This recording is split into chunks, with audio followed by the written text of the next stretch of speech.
Sir ఇంకో 50 ఇవ్వండి sir, అయినా ఖాళీకి వెళ్ళాలి. ఖాళీగా ఎందుకు వెళ్తాం? 10 రోజులు నాకు ఇద్దరం కలిసి వెళ్దాం. నాన్న రేల్టమ్మ నన్ను తెచ్చావా? తెచ్చాను రా, రైల్వే స్టేషన్ ప్లాట్ఫామ్ ఉంది, తెచ్చి తెచ్చుకో. ఓకే. ఏమండి బాగున్నారా? బానే ఉన్నానండి, ఇంకా బీపీ షుగర్ ఏం రాలేదు. శనివారం వస్తా అన్నారు, శుక్రవారం వచ్చారేంటి? ఇచ్చే స్టేషన్ లో పడుకొని రేపు పొద్దున్నే వస్తాను. స్నానానికి నీళ్లు పెట్టించమంటారా? ఎందుకు? డైరెక్ట్ గా నూతులు దూకేస్తాను, సాయంత్రం దించండి. రాగానే మొదలెట్టావా? ఊరుకన్నా నువ్వు కూడా అలాగే మాట్లాడతావు. రాగానే పెళ్ళని తిట్టాను, నాకేమైనా మనసు లేదనుకున్నావా? వచ్చి ఆల్రెడీ 5 నిమిషాలు అయింది. సారీ అమ్మా, మొన్న ఎంగేజ్మెంట్ కి రాలేకపోయాను. పెళ్లి కొడుకు యావరేజ్ అంటే కదా. వీడు పారిపోయిన తర్వాత నీకు పెళ్ళయింది. ఇంకా నయం, వచ్చిన తర్వాత శోభనం వల్ల లేదు. ఏమండి కాఫీ?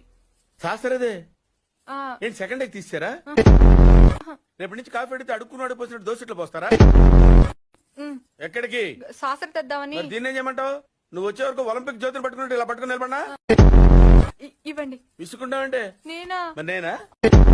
కాఫీ శాస్త్రం ఉంది కదండి. శాస్త్రంలో కప్పులో కాఫీ ఉంటే సరిపోద్దా? కాఫీ వేడిగా ఉండక్కర్లేదా? మన వాడు కానప్పుడు మనవాడైతే ఏంటి, తొక్క ఎవడైతే ఏంటి?